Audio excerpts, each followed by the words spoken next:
साना साना हाथ जोड़ी, ये चैप्टर हम 2 पार्ट में पहले भी पढ़ चुके हैं, जिसका मतलब है छोटे छोटे हाथ जोड़कर। ये एक नेपाली लाइन है, नेपाली प्रार्थना है। छोटे छोटे हाथ जोड़कर प्रार्थना करती हूँ, हमरो जीवन तीमरो कोसली, हमारा जीवन अच्छाइयों को समर्पित हो। यानी कि ये मधु कांकरिया जी जो है वो विश मांग रही है, प्रार्थना कर रही है कि हमारा जीवन अच्छाइयों को समर्पित हो। साना साना हाथ जोड़ी गर्दोई प्रार्थना, छोटे छोटे हाथ जोड़कर प्रार्थना करती हूँ कि हमरो जीवन तीमरो कोसली, हमारा जीवन अच्छाइयों को समर्पित हो। तो अभी तक हमने पढ़ा वो वहाँ की जीवन शैली के बारे में बताती है, वहाँ के वातावरण के बारे में बता रही है, वहाँ की भौगोलिक स्थितियों के बारे में बताती है और वहाँ की खूबसूरती के बारे में बताती है। वहाँ कितने कितने सुंदर नज़ारे देखती है। वो गैंगटॉक की सुंदरता पर भी प्रकाश डालती है कि वहाँ पर जो लाइटिंग हो गई थी वो इतनी सुंदर थी कि रात के समय में ऐसा लग रहा था जैसे आसमान उल्टा हुआ हो, अर्थात सितारे टिमटिमा रहे हो। बहुत वहाँ की सुबह भी, शाम भी, रात भी बहुत खूबसूरत होती है। उसके बाद वो वर्णन करती है उनके रास्ते के बारे में, पहाड़ी इलाकों के बारे में, गैंगटॉक शहर के बारे में, जो कि युमथांग से कितने किलोमीटर दूर था? 149। ये गैंगटॉक, 149 किलोमीटर। ये कितनी दूरी पे था? युमथांग से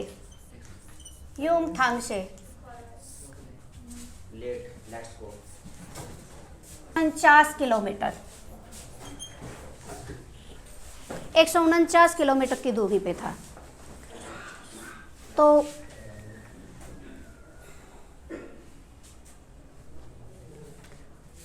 युमथांग के बारे में भी बताती है वो, और वहाँ के रास्तों के बारे में भी बताती है कि वहाँ पर बहुत ज़्यादा उबड़ खाबड़, पथरीले और गोलाकार रास्तों से घूमते हुए वो ऊपर जा रही है। जितना वो ऊपर जा रही है उतना नीचे का नज़ारा मतलब छोटा होता जा रहा है। वहाँ की बस्तियाँ और लोग बहुत छोटे छोटे बोने टाइप में दिखाई दे रहे हैं।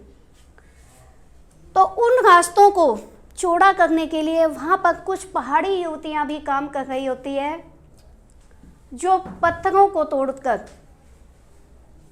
बड़े बड़े जो पत्थर होते हैं जो डायनामाइट से उड़ाकर छोटे किए जाते हैं, उन बड़े पत्थरों को छोटा करके और उनको जाले में भरकर उन जो पथरीले रास्ते हैं, जो उबड़ खाबड़ रास्ते हैं, उनको समतल बनाने की कोशिश की जा रही है, उनको चौड़ा करने की कोशिश की जा रही है। उसके बाद वो देखती है एक झोपड़ी में धर्म चक्र को देखती है। जो जितेंद्र नाग जो उनका गाइड था वो बताता है कि इस धर्म चक्र को घुमाने से सारे पाप धुल जाते। तो वो बड़ी हैरान होती है, मधु कांकरिया जी बड़ी हैरान होती है कि इतनी वैज्ञानिकी तरक्की के बावजूद भी यहाँ पर सब कुछ वैसे का वैसा है। यानी कि लोगों की अवधारणाएं, आस्थाएं, कल्पनाएं और ये पाप पुण्य की अवधारणाएं सब एक जैसी, हर जगह पर यही होता है। उसके बाद वो पताकाएं देखती है। एक पवित्र स्थान पर, निर्जन स्थान पर, शहर से कुछ दूरी पर वो देखती है श्वेत पताकाएं। हाँ, श्वेत पताकाएं देखती है तो उनका मतलब पूछती है जितेंद्र नागे से कि ये श्वेत पताकाएं क्यों लगी हुई है, जिन पर कुछ मंत्र भी अंकित थे, मंत्र लिखे हुए थे। तो उसके बारे में बताता है वो कि ये जो पताकाएं हैं वो शांति और अहिंसा की प्रतीक है ये। यानी कि जब किसी बुद्धिस्ट की मृत्यु हो जाती है तो उसकी आत्मा की शांति के लिए श्वेत पताकाएं लगाई जाती है। और ये श्वेत पताकाएं कितनी होती है? 108। और जब कोई नव निर्माण की अवस्था होती है, यानी कोई नया कार्य की शुरुआत होती है, तो रंगीन पताकाएं लगाई जाती है। ये क्यों लगाई जाती है? नए कार्य के, हाँ, नए कार्य की शुरुआत के लिए।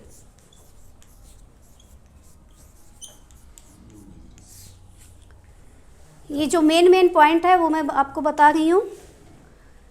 नए कार्य की शुरुआत के लिए वही 108 पताकाएं लगाई जाती है। और उन पताकाओं की विशेषता ये है कि वे स्वतः ही नष्ट हो जाते हैं, उनको कभी उतारा नहीं जाता। एक बार जब लगा दी गई तो उनको उतारा नहीं जाता।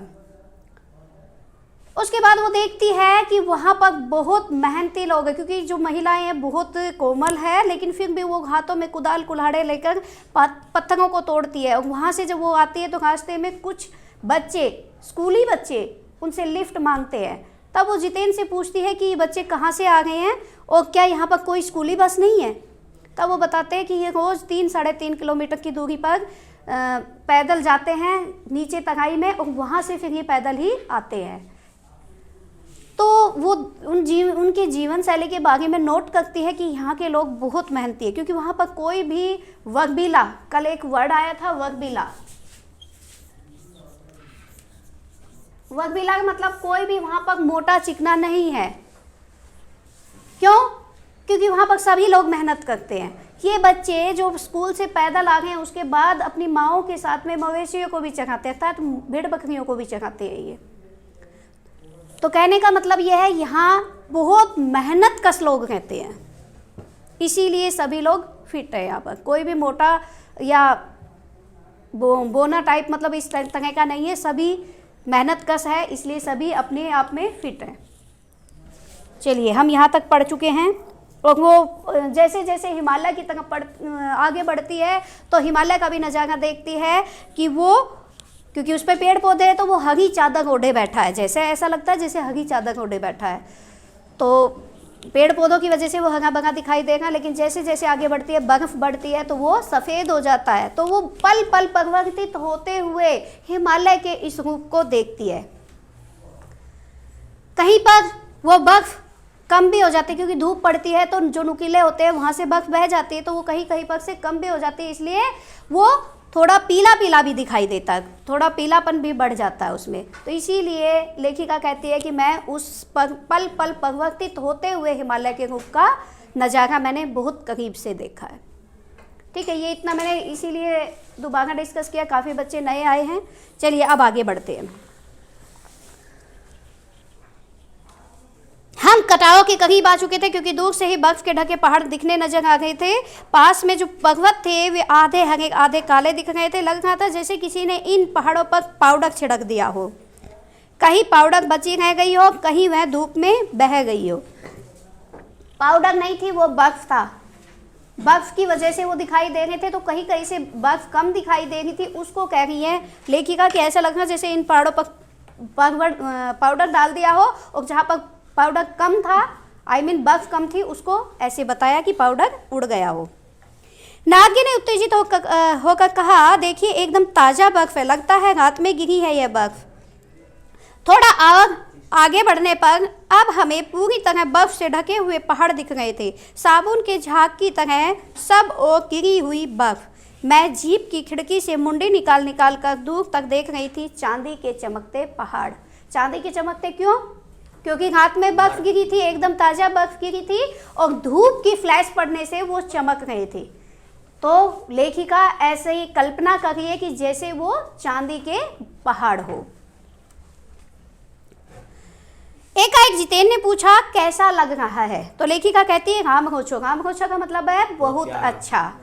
हाँ, तो वो बताती है कि मुझे बहुत अच्छा लग रहा है। तो वह उछल पड़ा, अरे यह नेपाली कहाँ से सीखी? क्योंकि नेपाली में कहा ना उसने रामघोषो।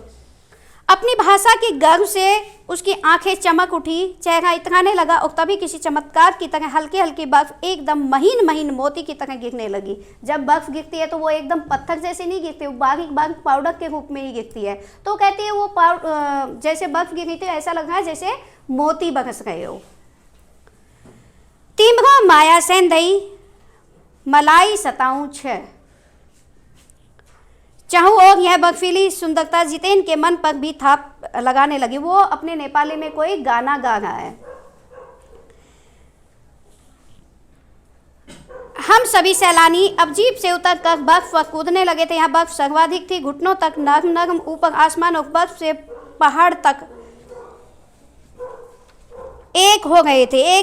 कई सैलानी बर्फ पर लेटकर इन लम्बों की रंगत कैमरे में कैद कर रहे थे। मेरे पाँव छन छन करने लगे थे, पर मन वृंदावन हो रहा था, भीतर जैसे देवता जाग गए हो। ख्वाहिश थी कि मैं भी बर्फ पर लेटकर इस बर्फीली जन्नत को जी भर कर देखूं। मेरे पास बर्फ पर पहनने वाले लंबे जूते नहीं थे। मैंने चाहा कि किराए पर ले लूँ। योमथंग और झाकू लेक की तरह टूरिस्ट स्पॉट नहीं था। टूरिस्ट स्पॉट का मतलब तो होता है भ्रमण स्थल, क्योंकि ये चर्चा में नहीं था इसलिए विशेष भ्रमण स्थल नहीं था यहाँ, और इसीलिए यहाँ पर कोई दुकान उकान भी नहीं थी। और इसका एक फ़ायदा भी होगा, वहाँ पर दुकान ना होने का एक फ़ायदा भी होगा कि वहाँ पर प्रदूषण कम होगा, गंदगी नहीं फैलेगी, दुकान नहीं है तो। इस कारण यहाँ झांगू की तरह दुनिया भर की तो क्या एक भी दुकान नहीं थी। खैर, दनादन फोटो खिंचवाने की बजाय मैं उस आगे परिदृश्य को अपने भीतर लगातार खींच रही थी, जिससे महानगर के डाकुओं में इसे फिर देख सकूं। लेखिका बड़ी मुग्ध होकर वहां पर फोटो खींच रही थी ताकि घर जाकर उन फोटो का आनंद ले सके, उस नज़ारे का घर जाकर भी आनंद ले सके। संपूर्णता के इन क्षणों में वह हिम शिखर मुझे मेरे आध्यात्मिक अतीत की ओर जोड़ रहे थे। शायद ऐसे ही विभोग कर देने वाली दिव्यता के बीच हमारे ऋषि मुनियों ने वेदों की रचना की होगी। जीवन सत्यों को खोजा होगा। सर्वे भवन्तु सुखिनः, सर्वे भवन्तु सुखिनः, सर्वे भवन्तु सुखिनः, सर्वे सन्तु निरामया, सर्वे भद्राणि पश्यन्तु मा कश्चित् दुर्भाग् भवेत्। यह है पूरी लाइन, लेकिन इसमें लिखा सर्वे भवन्तु सुखिनः, इसका मतलब होता है सभी लोग सुखी हो।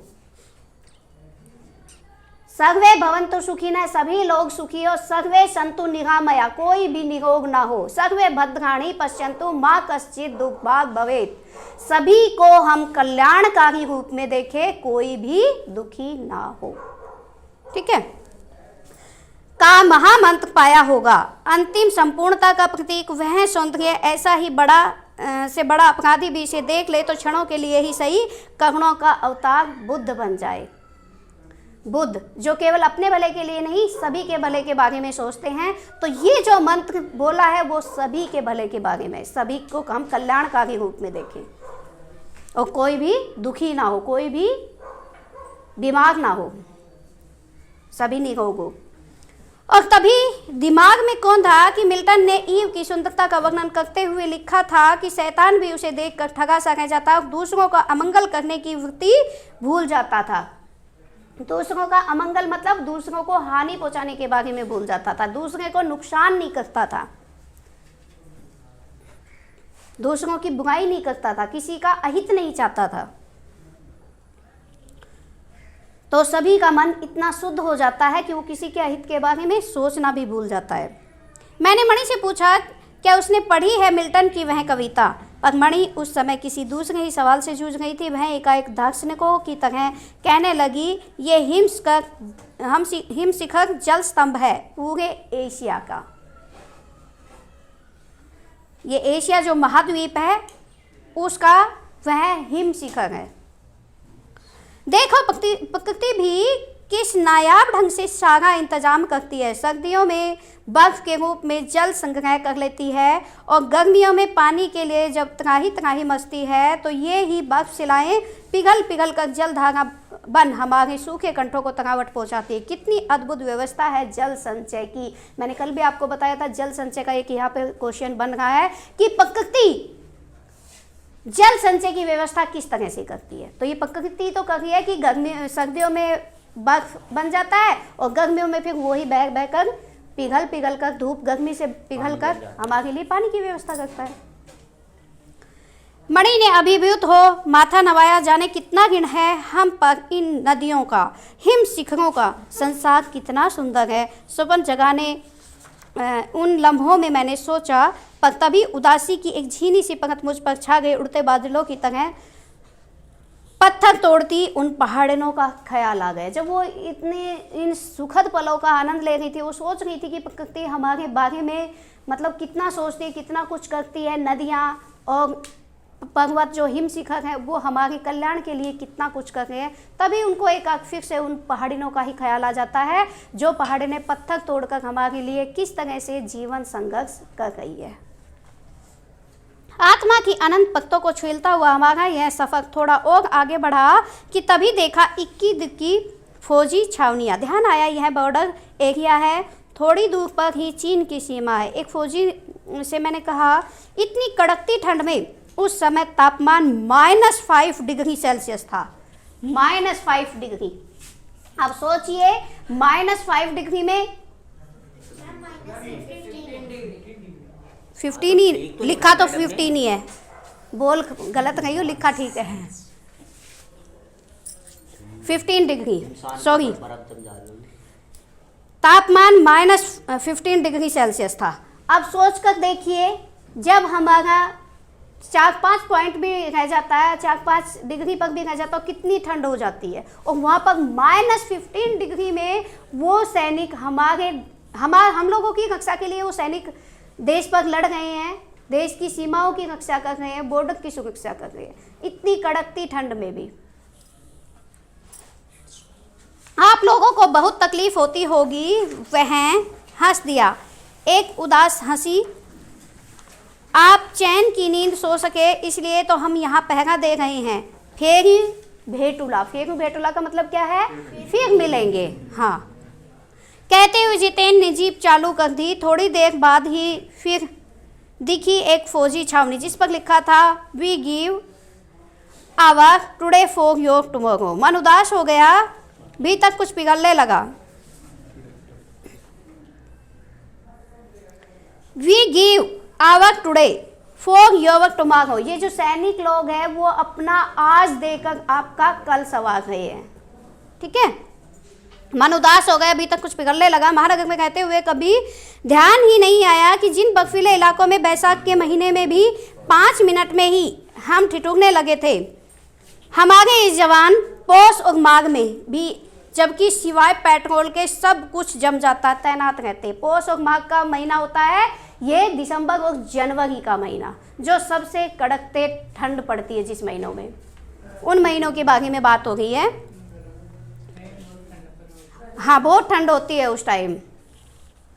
तो उस ठंड में भी वो लोग, जब सिवाय पेट्रोल के, पेट्रोल नहीं जमता, अदरवाइज सब कुछ जम जाता है, उस ठंड में ये लोग हमारी सुरक्षा के लिए बॉर्डर पर तैनात रहते हैं। यहाँ भी एक क्वेश्चन है बेटा, ध्यान दीजिए। और जिन संकुलें घुमावदार और खतरनाक रास्तों से गुजरने वक्त में हमारे प्राण कांप उठते हैं, उन रास्तों को बनाने में जाने कितनों के जीवन अपनी मियाद के पूर्व ही खत्म हो गए। मियाद से पूर्व मतलब समय से पहले, क्योंकि वहाँ पर ठंड बहुत ज़्यादा है, मेहनत कश है और वैसे भी खतरनाक एरिया है, इसलिए उनकी समय से पहले ही कितने ही जवानों ने हमारे लिए जान कुर्बान कर दी। मेरे लिए यह यात्रा सचमुच ही एक खोज की यात्रा थी। पूरा सफर चेतना और अंतर आत्मा में हलचल मचाने वाला था। बहरहाल अब हम लायुंग वापस लौटकर फिर युमथांग की ओर चले। जितेन कुछ दिन पूर्व ही नेपाल से ताजा आया था। युमथांग की घाटियों में एक नया आकर्षक ओग जुड़ गया था। ढेरों प्रियता और रूडोडेंड्रों के फूल, ये एक फूल की प्रजाति है।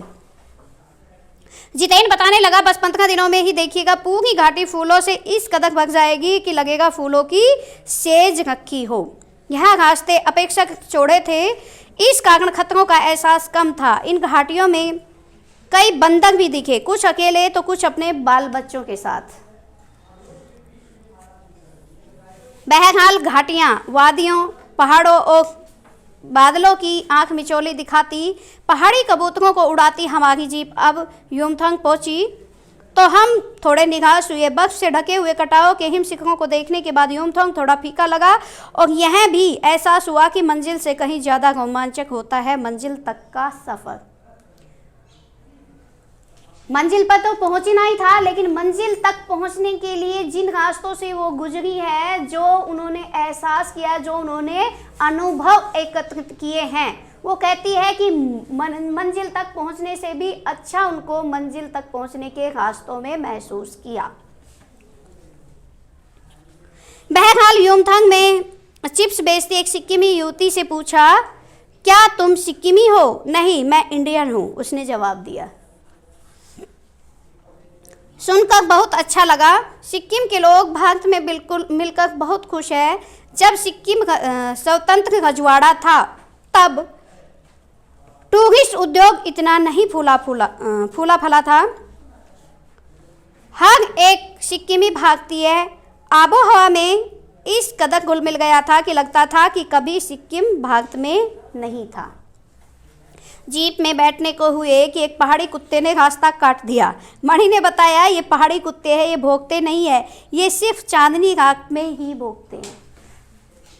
ये लेखिका मधु कांकरिया जी कंपेयर कर रही है कि हमारे इंडिया में जो होते हैं वो कुत्ते दिन में भी भौंकते हैं, रात में, वो दिन में जैसे होते वैसे, लेकिन जितेन बताता है वहाँ के कुत्तों की भी विशेषता है कि वो भौंकते नहीं है, वो केवल चांदनी रात में ही भौंकते हैं। वहाँ पे उन्होंने कुछ पहाड़ी कुत्तों को भी देखा है, बंदरों को भी देखा है। क्या विस्मय और अविश्वास से मैं उसे सुनती रही, क्या समुद्र की तरह कुत्तों पर भी पूर्णिमा की चांदनी कामनाओं पर का ज्वार भाटा जगाती है। खैर, लौटती यात्रा में जीप में भी जितेन हमें रकम रकम की जानकारियाँ देता रहा। रकम रकम की जानकारियाँ मतलब तरह तरह की जानकारियाँ देता रहा। तो ये एक विचित्र जानकारी ही थी कि कुत्ता है फिर भी वो सिर्फ चांदनी में ही भौंकता है। तो इस बात को सुनकर लेखिका बहुत आश्चर्यचकित होती है। मैडम, यहाँ एक पत्थर है जिस पर गुरु नानक के फुटप्रिंट है।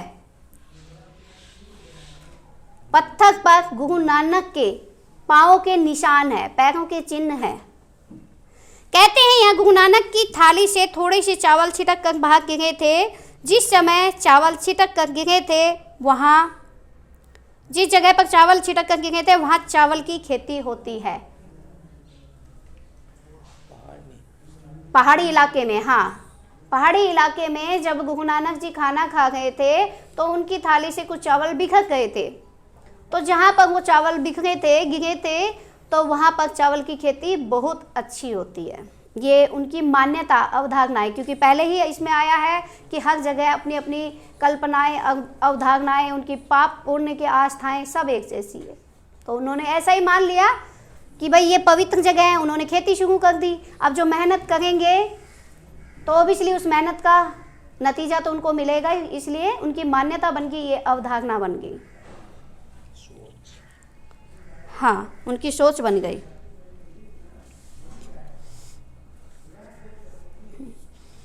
करीब 3-4 किलोमीटर बाद ही उसने फिर उंगली दिखाई। मैडम, इसे खेदुम कहते हैं। यह पूरा लगभग 1 किलोमीटर का एरिया है। यहाँ देवी देवताओं का निवास है। यहाँ जो गंदगी फैलाएगा वह मर जाएगा।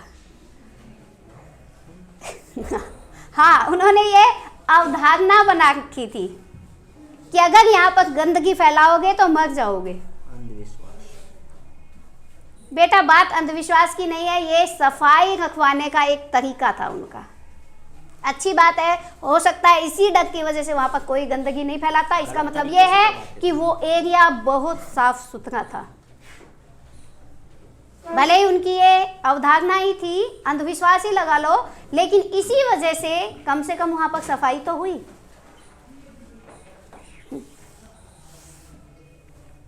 तभी गैंगटॉक इतना सुंदर है, मैंने कहा। ओबियसली जब उन्होंने अपने मन में यही अवधारणा फैला ली, अपने मन में यही ठान लिया, यही मान लिया कि जो यहाँ पर गंदगी फैलाएगा तो वह मर जाएगा, तो इस डर से कोई वहाँ पर गंदगी फैलाएगा ही नहीं। और इसी वजह से वो गैंगटॉक शहर जो पहाड़ी इलाका है वो एकदम साफ सुथरा है।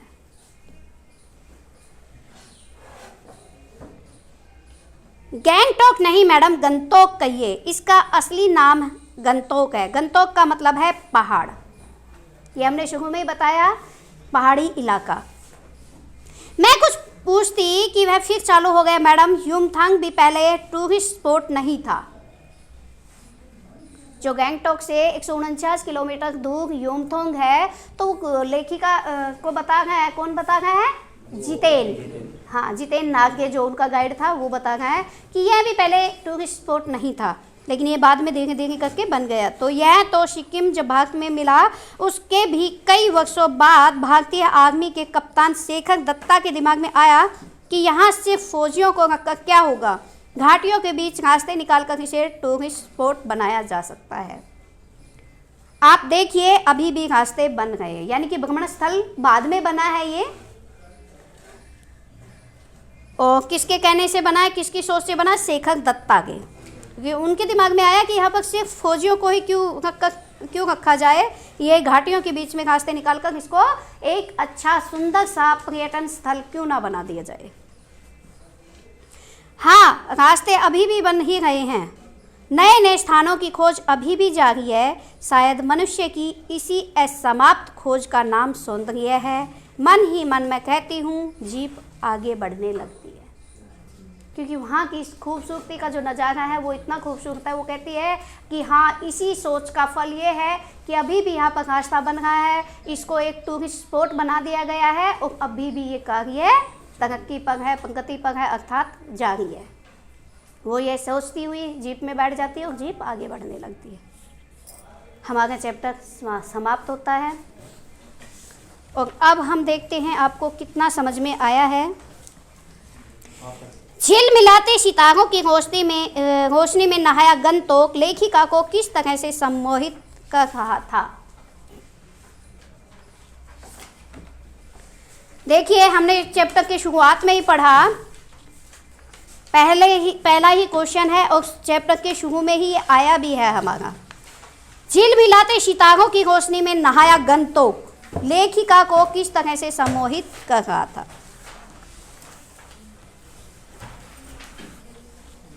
शुरू में ही आया था ये, जैसे आसमान जैसे उल्टा हुआ हो, सारे तारे बिखर कर जैसे टिमटिमा रहे हो, दूर ढलान लेती तराई पर सितारों के गुच्छे रोशनियों की एक झलक सी बना रहे हो। इतिहास और वर्तमान के संधि स्थल पर खड़ा मेहनतकश बादशाहों का एक ऐसा शहर था जिसका सब कुछ सुंदर था, सुबह शाम औकात। क्यों? क्योंकि वहाँ पर रात के समय में ही लेखिका वहाँ से गुजरी है। रात के समय में वहाँ पे लाइटिंग इतनी अच्छी लग रही थी, गंतोक जैसे रोशनी में नहाया हुआ। वहाँ पे ट्यूबलाइट या उनकी जो भी लाइट थी वो इतनी सुंदर थी जैसे आसमान बिल्कुल नीचे आ गया हो, उलट गया हो। रात के नज़ारा था, हालांकि आसमान में तारे भी टिमटिमा गए थे, लेकिन वो लाइटिंग की वजह से उस गंतोक शहर की खूबसूरती इतनी ज़्यादा बढ़ गई थी कि वो ऐसा महसूस कर रहा है। लेखिका कह रही है कि जैसे रोशनी में नहाया हुआ हो, सितारों की झालक लगी हो, क्योंकि लाइनों से लाइटिंग थी ना, तो ऐसे लगती जैसे सितारों की झालक लगी हो। उसकी खूबसूरती और भी ज़्यादा बढ़ गई थी। ठीक है, देखिए दूसरा क्वेश्चन देखिए। गंतोक को मेहनतकश बादशाहों का शहर क्यों कहा? यह अभी भी मैंने थोड़ा सा प्रेस करके ही बताया था आपको। पहाड़ तोड़कर रास्ता बना। जी हाँ, वेरी गुड। वर्गीला इंसान क्यों नहीं है? क्योंकि वहां पर सभी लोग मेहनती हैं। वहां पर सभी लोग मेहनती है। जैसा कि उसने बताया कि इतनी कोमलांगी औरतें थी, नव युवतियां थी, फिर भी वो हाथ में कुदाल कुल्हाड़े लेकर काम कर रही थी। और तो बच्चों को, कुछ महिलाएं अपने बच्चों को भी पीछे बांधे हुए थी और बच्चों के साथ में काम कर रही थी। वहाँ के केवल लोग ही नहीं, वहाँ के बड़े बूढ़े बुजुर्ग और बच्चे और महिलाएं तक भी मेहनती है। बच्चे जो 3-3.5 किलोमीटर की दूरी तय करके स्कूल जा रहे हैं, उसके बावजूद वो माँ के साथ भेड़ बकरियों को भी चराते हैं और लकड़ियों के गट्ठर भी ढोते हैं। हमने चैप्टर पढ़ा, उसी में ये सब आया हुआ है। तो यहाँ पर सभी मेहनती लोग हैं, इसीलिए गंतोक को मेहनतकश बादशाहों का शहर कहा गया है। ओके, कभी श्वेत तो कभी रंगीन पताकाओं का फहराना किस अलग अलग अवसरों की ओर संकेत करता है? देखने की जरूरत नहीं है, मैंने अभी बताया। श्वेत पताकाएं किसकी प्रतीक थी? शांति की प्रतीक थी। और रंगीन पताकाएं किसकी प्रतीक थी? नए कार्य की शुरुआत की। होती मैम दोनों 108 थी। हाँ, तो वहाँ पर लोगों की अवधारणाएं क्या थी कि वो मतलब बुद्धिज्म लोगों का ही एरिया है, वहाँ पर ज़्यादातर बौद्ध धर्म के लोग रहते हैं। तो उनकी मान्यता यही है कि जब किसी बुद्धिस्ट की मृत्यु हो जाती है तो उनकी आत्मा की शांति के लिए वो 108 श्वेत पताकाएं लगाते हैं। और जिन पर कुछ मंत्र लिखे हुए होते हैं, वो नेपाली लैंग्वेज में लिखे हुए थे, तो कुछ वो अपने मंत्र लिखकर 108 श्वेत पताकाएं किसी पवित्र स्थान पर फहराते हैं। शहर से दूर शांतिपूर्ण इलाके में किसी पवित्र स्थान पर वो 108 श्वेत पताकाएं फैलाते हैं।